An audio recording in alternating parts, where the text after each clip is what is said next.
My fellow Zimbabweans, I'm coming to you with a bleeding and a broken heart, with my tears and a lot of sorrow. There is this thing that is being done today by ZANU-PF, which they call re-engagement with the West. I have got to ask the members of ZANU-PF, the cabinet of President Emmerson Mnangagwa, Minister Mthuli Ncube, that what went wrong with us as Africans, that we have lost hope in ourselves. We cannot believe in ourselves. How can we re-engage with the enemy of Zimbabwe? What made us to go for a war?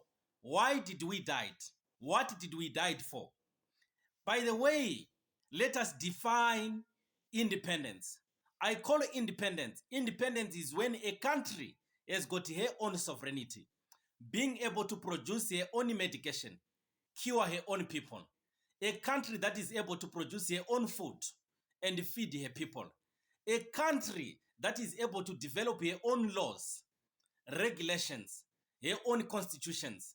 A country that is able to write her own kind of education, doing her own inventions, extracting her own resources, manufacture, producing any kind of finished products, export the finished products, equip her own people with whatever knowledge that is in the international community, in the global diversity we have. But unfortunately, as Zimbabweans, if we are to say we are going to re-engage with the West, we are going to fall under imperialism. We are going to see large companies coming to Zimbabwe, and those companies are owned by the Westerners. A child of a black person, a Zimbabwean child, shall be a worker in those companies. We as a black people, we are not going to generate a generational wealth. We are not planning for the next 1,000 years, but we are going to be the employees of the Western companies. Whereas those companies were supposed to be established by us as a black people. We will go and borrow technology. We have got friends that stood by us during this time of a liberation struggle. They've got enough technology. If we go to China, we get all the technology we want. We go to Russia, we get all the technology we want. But we are not supposed to call for re-engagement with the enemies of Zimbabwe. We are going to have spaghetti roads. We are going to have malls. We are going to have pharmacies, schools, kind of infrastructure in Zimbabwe. That does not belong to the Zimbabwean.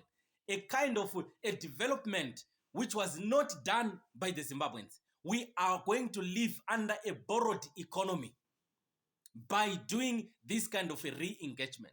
Hence I say, Zimbabwean people, let us start to wake up and be able to decide what exactly do we want. To be the end receiver, to be only the consumers, but we are the custodians of the land and with the resources. Have we failed to say we can train our own people? Our own people can benefit from the resources that we have. Have we failed to do that? Did we really fail? Don't we learn from what has been done by Muammar Gaddafi? We are calling them in.